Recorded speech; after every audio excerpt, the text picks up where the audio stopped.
Хикари, вторую неделю нет ни одного видоса. Что это такое? Супчик горох. Приветствую вас, дорогие последователи. С вами Хикари. Всем привет! И... что это у нас такое? Это у нас Starlink.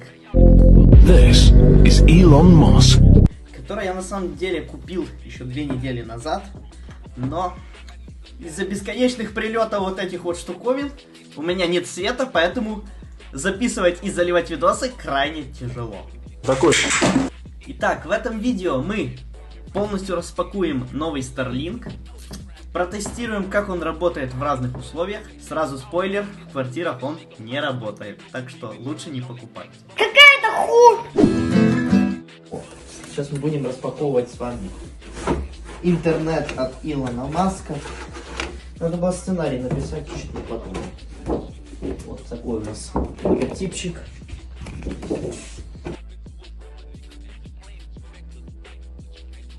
Это, в принципе, их тут не так много. Идет антенна, которая ловит сигнал спутника. То есть интернет. Ну, это я вам потом в видосике нарисую, короче. Тут я не могу, конечно, рисовать или лайфе. Ну, в общем, в небе очень много спутников. И вот эта антенна ловит сигнал. Она, кроме того, еще умеет поворачиваться. Вот что круто. Так, вот у нас в комплекте очень понятная и подробная инструкция, как пользоваться Старлинком. Ну, вы поняли. Так, и вот тут еще у нас такой вот роутер, который позволяет раздавать старлинковский интернет. И сейчас посмотрим, что у нас тут есть. Так, ну у нас тут есть питание, шнур. Так, это что, типа подставочка какая-то?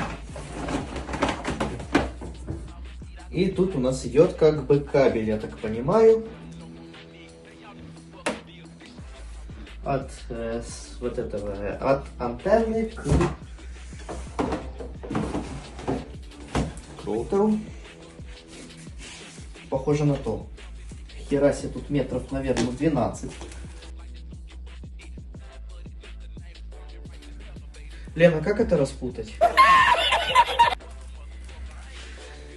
Вот вы можете увидеть, есть на случай, если не будет света, то этот интернет работает. Как вы знаете, если выключается свет, то интернет по витой паре, он перестает работать, потому что питание находится в доме. То есть вы никаким пауэрбанком интернет не запитаете, в том числе такой станцией. Но если у вас Starlink, то вы можете ехать куда угодно, на природу, хоть на Северный полюс. И воспользоваться, вот, например, такой у меня аккумулятор есть. Он стоит порядка $700. Вот, ну, и за сам Starlink я отдал около 1000. И сейчас мы попробуем сначала от обычной сети запустить, а потом я попробую запустить этого аккумулятора. Так, ладно, давайте запустим от обычной сети. Так, и сейчас я вам покажу для начала, как его собирать. На самом деле он состоит всего из 3 частей.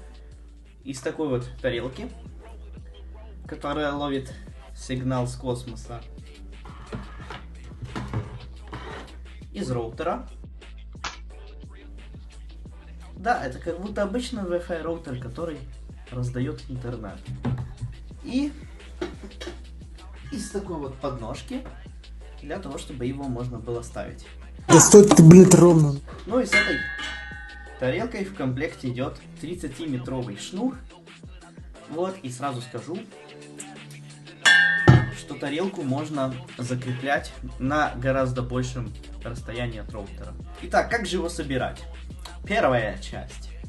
Вы просто берете, втыкаете тарелку вот в эту стойку, пока она не защелкнется. Все. Теперь что нужно? Нужно вынести эту тарелку куда-то на крышу. Карлсон вам поможет в случае чего. Ну, либо я вам покажу чуть дальше видео, как я ловил Starlink с улицы. Поэтому будем пробовать запускать с улицы. Вот. После этого от вот этой тарелки идет огромный длиннющий кабель,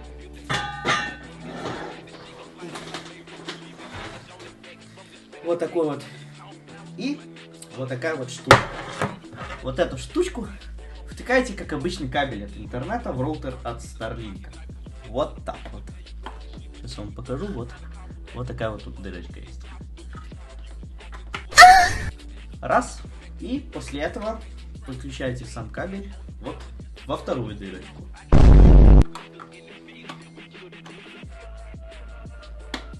И втыкаете в розетку. Я сейчас не втыкну, потому что на момент записи видео у меня нет света. Но я вам сейчас сразу покажу, как устроено приложение для Starlink и остальные моменты. Вот у нас приложение для Starlink.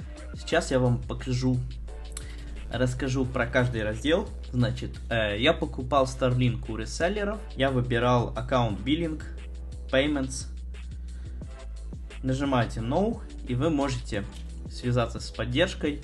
Я уже связался с поддержкой, чтобы они перерегистрировали на мое имя Starlink. Вот, они мне пока не ответили, но они обязательно отвечают в течение недели, да. Поддержка Starlink ничуть не лучше пабговской. Вот, вы можете увидеть, что у меня до сих пор стоит неправильное имя, фамилия, но все остальное вы можете поменять сами, в том числе оплату. И тут у нас есть тест range, он проверяет расстояние роутера. Роутер ловит где-то на расстоянии 15 метров, дальше уже нет. И visibility, который позволяет просканировать небо на наличие этих препятствий, которые препятствуют сигналу. У меня, скорее всего, все будет красное. Нет, как ни странно. Но я скажу, что даже при 20% и 25% препятствий ловить не будет. Поэтому с квартиры и не удается запустить. Но как минимум надо 1,5 метра кронштейна, который можно заказать, кстати, тут. Вот, long wall mount. Или чтобы с земли ловить, если, допустим, забор какой-то мешает. Да, даже такие мелочи могут мешать поймать сигнал. Так, ну чё, давайте я сейчас зайду в приложение Starlink. Так, Start Setup. Так, мне нужно тут выбрать тарелку, ну, очевидно, какая это. Так, Find the Location. Check for Obstruction. Ок. I'm ready. Я не понимаю, что это, но походу это проверка. Проверка неба, я так понимаю. Так. Сейчас оно, по идее, проверяет, насколько у меня перекрыто небо. Окно не закрывай. Мы сейчас протестируем скорость с открытым и закрытым окном. Попробуем здесь его поставить. Так, есть. Сейчас у меня тут должен появиться Starlink. Вот у меня есть. О, Starlink! С открытой сетью, блин! Небезопасная сеть, как так-то? Сейчас хакеры меня взломают, и все, до свидания. Так. О! Пароль я вам не покажу. Обойдетесь. Хикари Starlink. Сосите, лохи. Вот, нормальный пароль. Главное, чтобы соседи не поняли, чей это Starlink. Так, теперь я могу переподключиться к Starlink'у. Здорово, Хикарик, у тебя в группе плохие админы. Может, кто-то себя просто плохо ведет, ага. Я больше так не буду. Конечно. Так, все. Сети лохи. 888.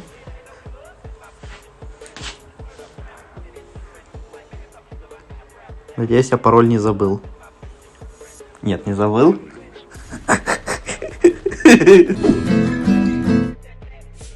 Я попробую поставить Starlink тут. Он, кстати, совсем не тяжелый. Даже такой хлюпик, дрыщ, как я, может спокойно его носить. Так. Это Starlink второго поколения. Упс. Second Generation. И он уникален тем, в отличие от первой версии, он может сам поворачиваться и ловить лучший сигнал. Это, как я понимаю, сам роутер. Я сейчас попробую этот роутер поставить возле Starlink, а потом мы сделаем эксперимент и переместим его туда, где я обычно ставлю роутер, и посмотрим, насколько поменяется скорость. Так. Теперь мне нужно это добро запитать как-то. Так, ну что ж. Включаем роутер. По идее, там что-то должно засветиться. Ага, нифига не светится. Короче, во время съемок вырубили свет, поэтому мне пришлось подключить его к аккумулятору. Я, правда, его до сих пор не активировал, сейчас буду разбираться, как это сделать. Как видите, из дома у меня запустить не получилось, потому что, как я говорил ранее, 25% abstraction это все, это Starlink GG. Кстати, я пытался еще запустить Starlink возле офиса розетки в Киеве, что мне удалось. Там было около 20% abstraction, и при этом скорость достигла всего 50 мегабит за секунду. Это была пиковая скорость. Поэтому я решил его запустить на улице возле своего подъезда, что мне удалось. Как я убедился, запустить Starlink с квартиры не получится. Поэтому будем пробовать запускать с улицы. Сейчас я тоже отсканирую, посмотрю. Так, скорее всего, нам нужно будет аккумулятор побыстрее.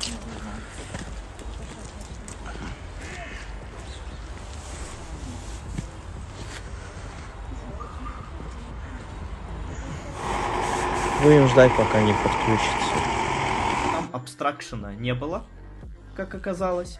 Поэтому мне удалось запустить Starlink. Я его запускал там пару раз, но, к сожалению, у меня почему-то удалился материал, и не знаю почему. Ну, такая моя удача.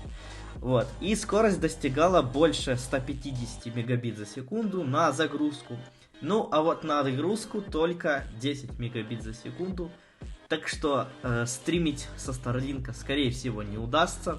Вот. Или удастся только на одну платформу, например, только на YouTube. Итак, отвечу еще на вопрос по поводу транспортировки Starlink.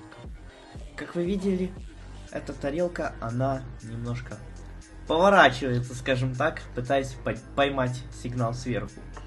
Поэтому перевозить ее в таком положении нельзя. Для того, чтобы упаковать тарелку в коробку, вам нужно сделать очень важную вещь. Вам нужно подключиться к Starlink и нажать вот здесь на кнопочку Stow. Вот она, как видите.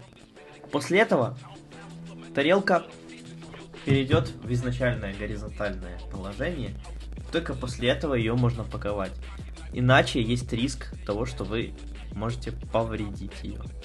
Так что, дорогие последователи, подписывайтесь, ставьте лайкосы и ждите следующие обзоры из Real Life. Следующее, что я планирую показать, это как делают лазерную коррекцию зрения. Я думаю, вам будет это очень интересно. Пока-пока!